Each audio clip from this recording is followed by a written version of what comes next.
Good evening, everyone.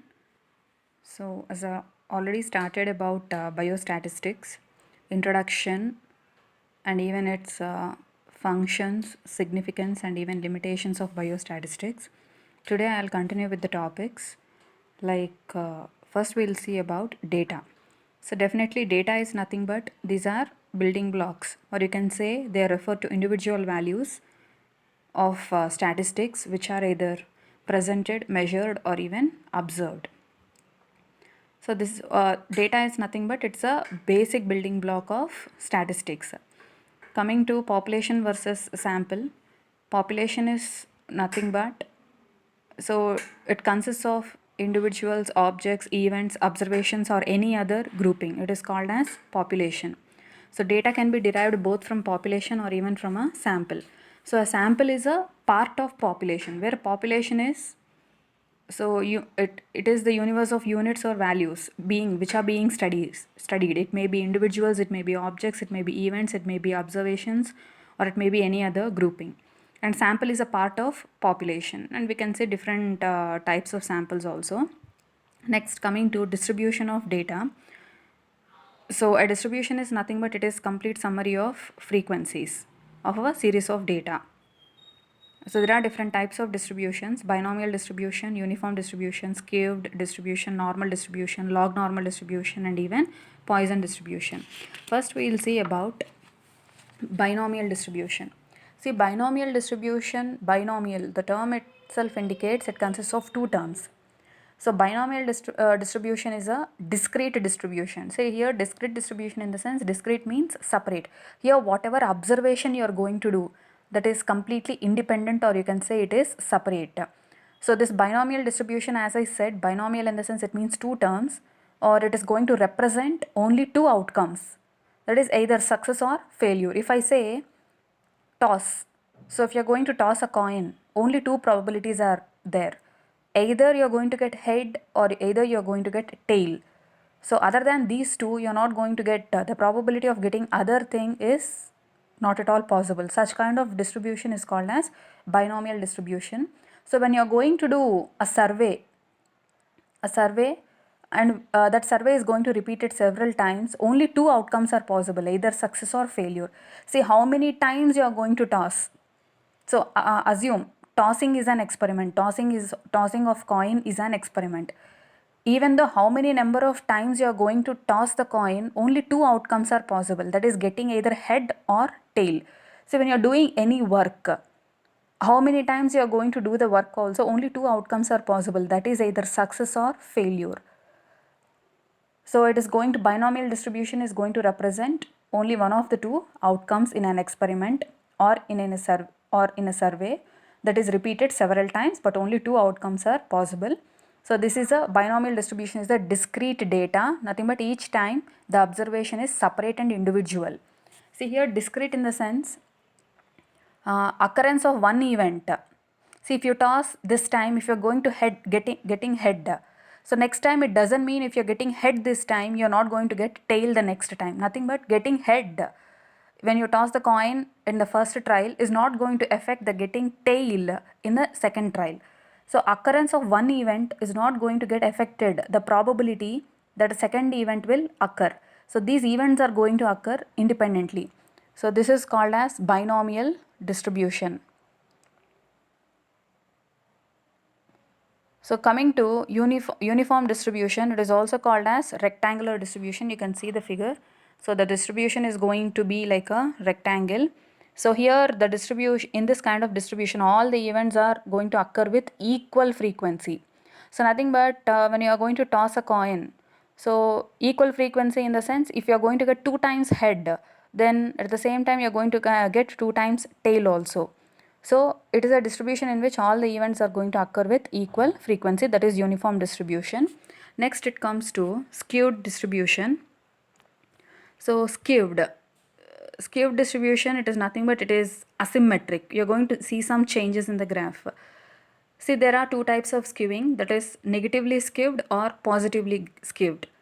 In a graph, if the tail, you can see the tail here, so this is tail. When it comes to starting part of the graph, these are lower values. and this is ending of the graph, these are higher values. If the graph is tailed towards lower values, it is called as negatively skewed. If the graph is uh, tailed towards higher values, it is called as positively skewed. So this is nothing but skewed distribution. Next, normal distribution. It's also called as Gaussian distribution. You all know well about this normal distribution. Definitely it's a bell-shaped symmetric curve and it is continuous also. So here this is continuous data, or you can say continuous series. Here in binomial distribution you have seen about discrete data. Discrete data in the sense one set of data is not same as that of, it is separate entity, it's not same as that of, or it is not going to affect the data of second set.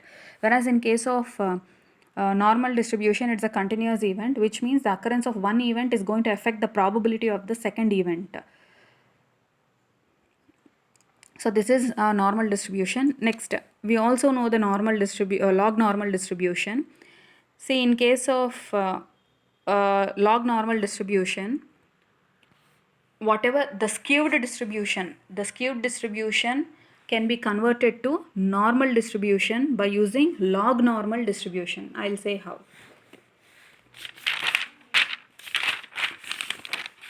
See, when the graph is taken using an arithmetic scale. See, arithmetic scale in the sense you're going to see the same distance between the units. See, this is 0, 5, it is followed by 10, 15, 20, 25, like that. This normal scale, whatever you're going to use in the graph, it is called as arithmetic scale. See, if you're using arithmetic scale,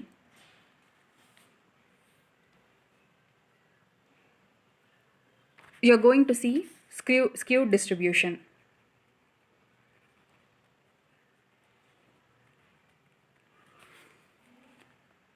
See, like this tailing, you're going to see tailing towards the lower values or tailing towards higher values. When you're going to use arithmetic scale in the sense when you're using any scale whose units are equal every time, like 0, 5, 5 to 10.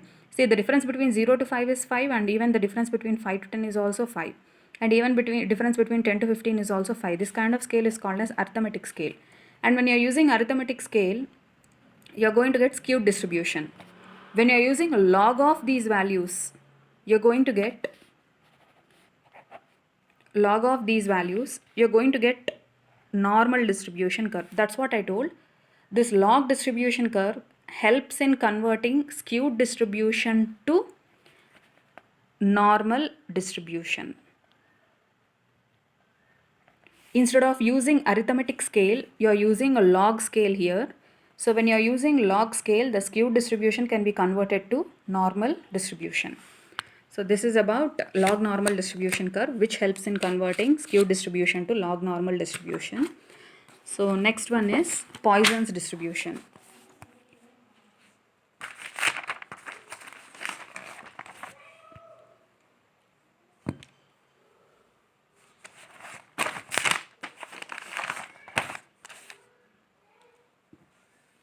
See, Poisson distribution, it's going to show how many times an event is likely to occur within a specific period of time.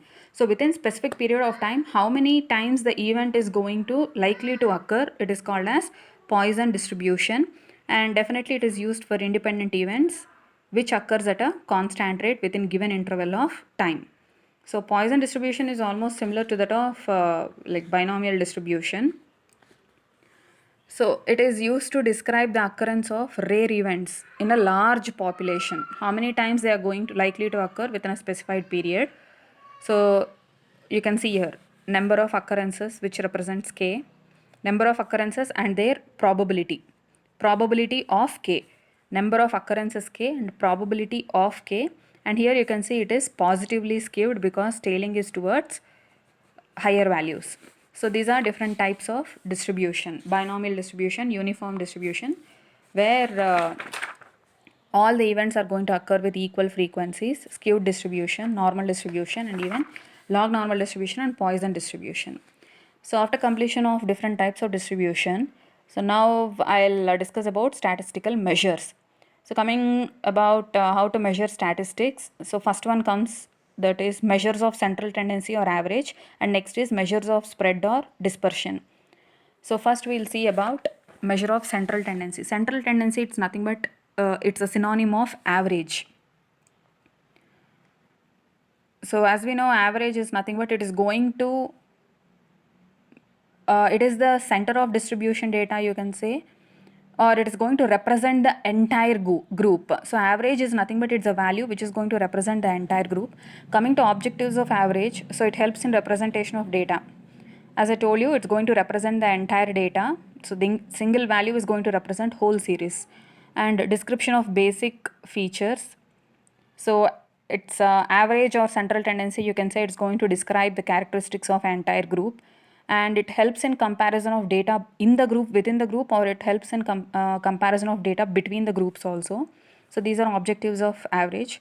Coming to the characteristics of central tendency, so like you can say ideal characteristics.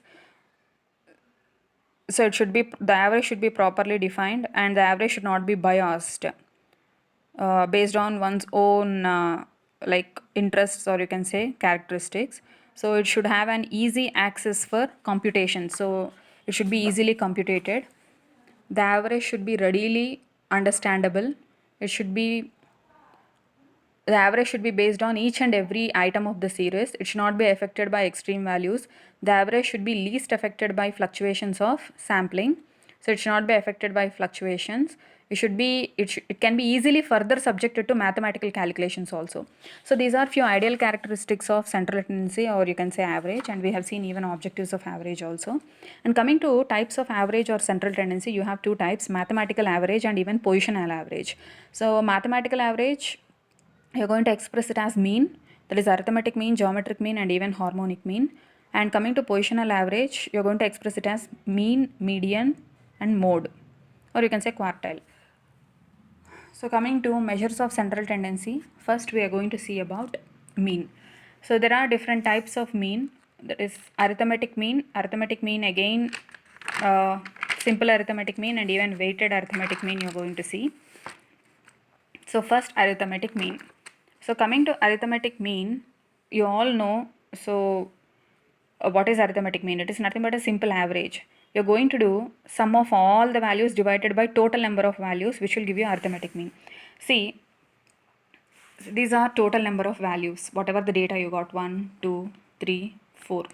So these are values. How many number of values? Total 4 values are there. And to get the arithmetic mean of these values, you have to add each and everything divided by total number of values, that is equal to 10 divided by 4.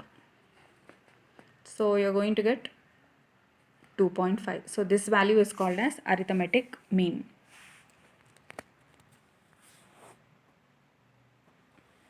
So it is obtained by dividing the sum of all the values in a series by total number of items in a series. See this x1, x2, x3 and so on x1, which represents sigma x, divided by total number of values will give you simple arithmetic mean.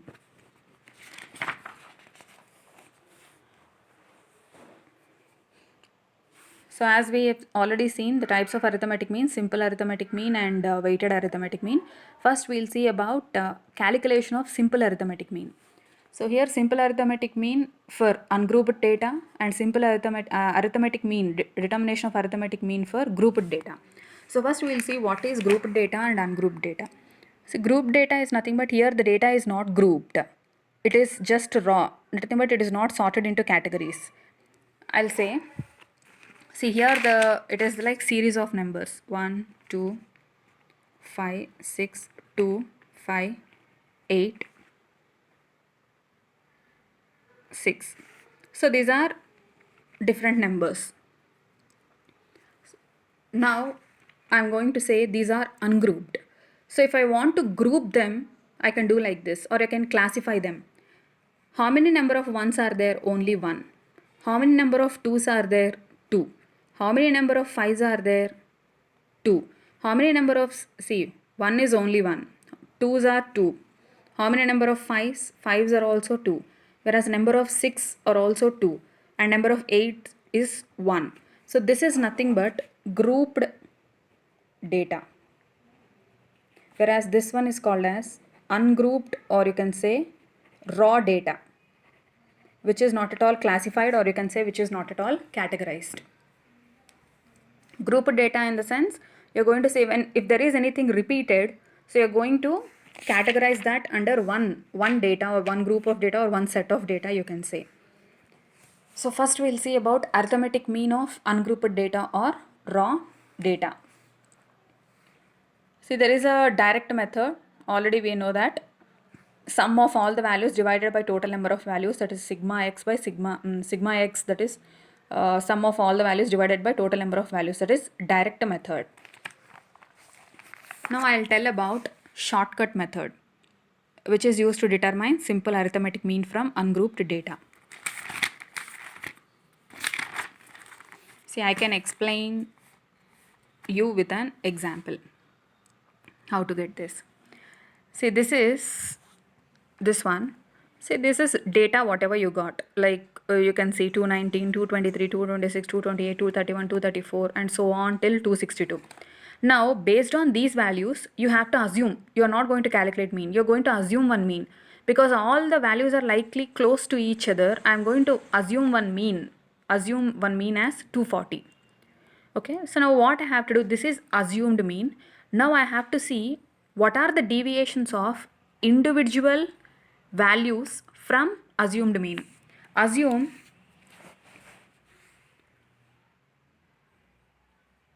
see, assumed mean, designate it as A, and these are individual values x. Now I want to calculate deviation D. So deviation in the sense how they are differing from assumed mean. So if I say first value 219, x minus A, what is x here? 219. 219 minus assumed mean is 240. So we are going to get first value, that is 21. Similarly, 223 minus 240 will give you minus 17. 226 minus 240 will give you minus 14 and so on. So individual values, you are subtracting it from assumed mean, you are going to get deviation first. Now all these deviations you are going to sum up. So minus 21, minus 70, minus 21 plus minus 17 plus minus 14 plus minus 12 and so on, you are going to sum up. So you are going to get the final value, that is minus 30. So minus 30 divided by total number of values are 15, that is equal to minus 2. So this minus 2 you have to subtract it from assumed mean, that is 240. You are going to get 238, that is exact arithmetic mean. I'll again repeat. See, here you can see this is actual arithmetic mean which you have to calculate. A in the sense assumed arithmetic mean, as I told you, from all the values you have to assume one number as mean, plus sigma D. Sigma D is nothing but it is deviation. So how did I tell you to calculate deviation? Each individual value minus arithmetic mean, that is x minus a, will give you deviations, and all the deviations when you sum up you are going to get sigma D, and divided by total number of deviations will give you actual arithmetic mean. So actual arithmetic mean x bar is equal to a assumed arithmetic mean plus sigma D divided by n. So next, so this is about calculation of simple arithmetic mean from ungrouped data. So when it comes to arithmetic mean of grouped data, so again you have two different subclasses, discrete series and continuous series. Discrete series, as I said you, one is not related to the other, whereas continuous series is one is related to other. So first I'll explain you how to calculate the discrete series.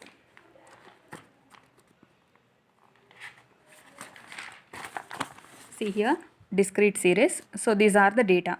So marks of students in a class. So marks is 4 marks, and number of students who got 4 marks is 6. And 8 marks. Number of students who got 8 marks is 12. And marks is 12. Number of students got 12 marks is 18, and so on. So this is X and this is F, number of students and marks. So now what you have to do, multiply frequency. This F represents frequency, nothing but 6 students got 4 marks. So frequency you have to multiply it with X. So this is the column what you got, 6 into 4 24, 12 into 8 96, 18 into 12 216, like that. So now you have to calculate sigma Fx, and you have to calculate total frequency, that is total number of students is 60 and sigma of Fx is 756. So now what you have to do, see the formula here. Sigma fx. X is nothing but, I told you, total number of marks. F is nothing but frequency. So f into x you have to multiply and you have to add everything, sum up everything, so that you are going to get sigma fx divided by total number of students. That is sigma fx divided by n will give you the value of mean from discrete series. This how to calculate arithmetic mean of grouped data from discrete series. Now when it comes to arithmetic mean of continuous series, as I told you, in case of continuous series there will be a scale. You already will be knowing about this in sieve analysis and even optical microscopy. So you are going to do scaling like this: 1 to 5, 5 to 10. It's continuous: 1 to 5, 5 to 10, 10 to 15, 15 to 20, and so on. So now you have to take one midpoint of this. So 1 to 5 is 1 plus 5 divided by 2 is 3. Or you can, sorry, not 1 to 5, 0 to 5. That is 2.5. 7.5, 12.5, and so on. So you can say this is midpoint. So here data will be, see here in case of discrete series, the data is not in the form of a range. But in case of continuous series, data is like a range: 0 to 5, 5 to 10, 10 to 15, 15 to 20. So here what you have to take, you have to take a midpoint. You can say midpoint M. Coming to formula, same like how you have calculated f into x here, you have to multiply f into m here. That is, m is nothing but midpoint, and you have to take sigma of everything divided by frequency, like total number of students. Same way here I'll tell you. So instead of marks here, you have to take one more column, midpoint. So now you have to do f into m, f into m. So when you do f into m, it becomes sigma fm divided by n. So sigma fm by sigma f or capital N will give you calculation of arithmetic mean from continuous series. So this is how simple arithmetic mean is calculated from group data and even ungrouped data or raw data. Now the next one is weighted arithmetic mean. See, weighted arithmetic mean, it is same as arithmetic mean. But in arithmetic mean, each and every data point is going to contribute equally to final average. But in case of weighted arithmetic mean, some data points contribute more than others. I'll tell you one example to say what is weighted arithmetic mean. Consider two classes have been conducted, one in morning and one in afternoon session. So in morning class, 20 students have attended for the class, and in afternoon class, 30 students have attended for the class. In the morning class, all these are grades attained by the students, or you can say all these are marks attained by the student. So when you say average marks of that class, it is 80. So this is arithmetic mean. Now afternoon class, instead of 20 students, 30 students have attended for the class. So all 30 students, these are the marks scored by 30 students, and average marks scored by each student is 90. Now when you take total average 85, but this 85 is not correct because number of students are different in each class. If both the number of students are same in each class, like even morning class also, if 20 students have attended, and even afternoon class also 20 students have attended, 85 is considered as correct and it is called as unweighted mean. But it is not correct because total number of students attended for each class is different. So now to calculate weighted arithmetic mean, what you have to do, you have to add each and every grade, or you can say each and every mark scored by the every student. 62 plus 67 plus 71 and so on, 98, 98 plus 81, 82, 83 and so on till 99. So total you are going to get 4300 divided by total number of students, 20 plus 30, 50, that is equal to 86. So 86 is the correct mean, that is called as weighted arithmetic mean. Or else you can calculate even in this way also. 20 in the sense first class, morning class attended by students multiplied by their average 80. And in the afternoon class, number of students attended, that is 30 multiplied by their average 90 divided by number of students attended total, 20 plus 30 is equal to 86. So this is how you are going to calculate weighted arithmetic mean. Coming to merits of arithmetic mean, definitely it has certainty, it is rigidly defined, and it is simple, easy to calculate. It has stability. It is based on observations of a series, and it even algebraic treatment can be done further. And it also acts as a basis for comparison of data within the group or between groups. And it is going to balance the value on either side. See here, balance the value on either side in the sense, I'll give you one example. When you say two values 2 and 4, the average of 2 plus 4 is 3. So now this is mean. This mean is going to balance both the values, nothing but 2 is nearer to 3 and even 3 is also nearer to 4. That is nothing but balancing. So next, coming to demerits of arithmetic mean. So when there are like extreme fluctuations in values, so it is getting affected, and if there is incomplete data, it is difficult to calculate arithmetic mean. And sometimes mean value may not figure in the series. You can see the example. When you see arithmetic mean of 4, 8, 15 and 21, when you add all those things divided by 4, you are going to get 12. But this value of 12, you cannot find it in the series. So mean value may not figure in the series. And you are going to see even misleading conclusions also. So nothing but one example you can see here. So 3 workers in a factory A, they are getting daily wages of rupees 60, 70 and even 80. Whereas in factory B, 3 workers get daily wages of 60, 30 and 120. In both the factories, the average daily wages of worker is 70. You can see that 60 plus 70 plus 80 divided by 3 is also 70, whereas 60 plus 30 plus 120 divided by 3 is also 70. These results are misleading because the workers in two factories have same average of income. But when it comes to individual incomes, they are different. So misleading conclusions. And next one is absurd results. So sometimes it is going to give results which are unacceptable. One example we will see. In 5 families, the number of children are like in first family, number of children is 2. Second family, 3 children. Third family, 4. Fourth family, 3. And fifth family, 5 children are there.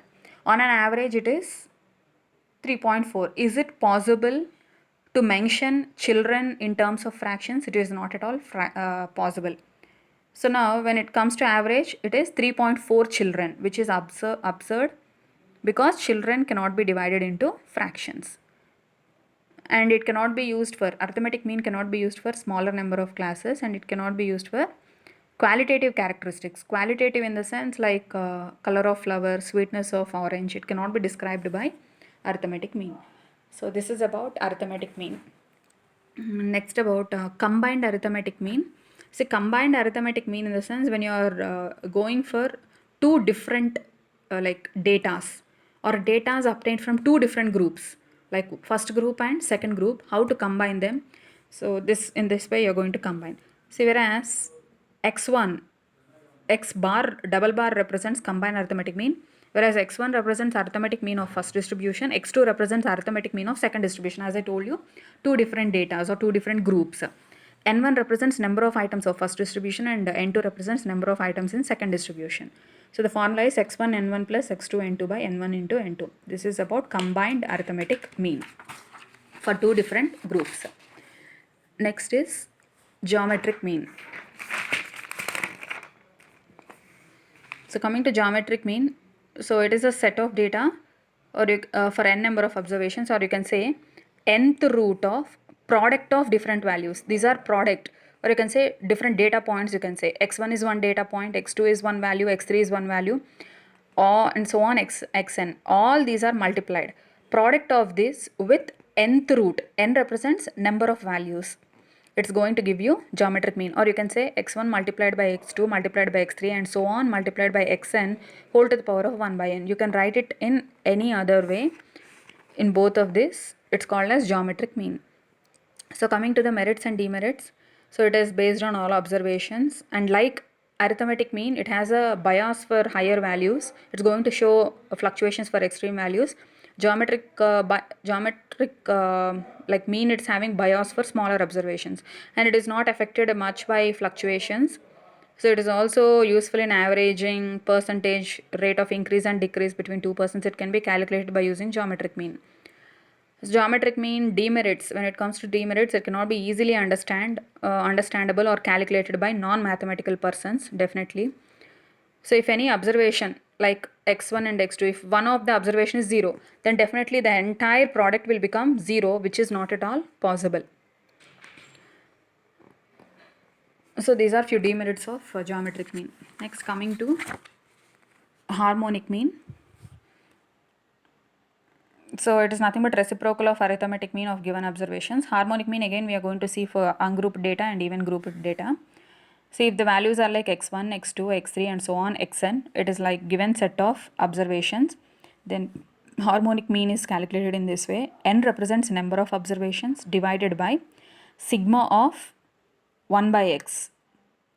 So reciprocal of each number in the series. So you have different numbers. I'll give you one example how to calculate harmonic mean. See, these are different x values. If I say 1 by x, it will be like 1 by 4, 1 by 8, 1 by 12, 1 by 16, 1 by 20. So you're going to get few values. If you're going to add all those values, it will become sigma of 1 by x. So total number divided by sigma of 1 by x will give you harmonic mean of ungrouped data. So next, in case of grouped data, so h is equal to n divided by sigma into f by x. Here f by x in the sense frequency divided by x, that is 6 divided by 4, 12 divided by 8, 18 divided by 12, 15 divided by 16, 9 divided by 20. So you're going to get different values for f divided by x. So sigma of all the values, sigma of f by x will give you like helps in calculation of harmonic mean by from grouped data. H is equal to n, total number of values divided by sigma f by x, where f is total frequency, x is value of variable. So this is about how to calculate harmonic mean from ungrouped data and grouped data. Coming to merits, same, it is also based on all observations and it is not much affected by fluctuations. And as reciprocal values are involved, it gives greater weightage to smaller observations. Coming to demerits, definitely it is difficult to understand and calculate for biologists, and its value cannot be obtained if any of the observation is 0, like same as that of geometric mean. So this is about mean, different types of mean: arithmetic mean, geometric mean and even harmonic mean. So in the coming class we will be discussing about median and mode. With that we will complete mean, median and mode.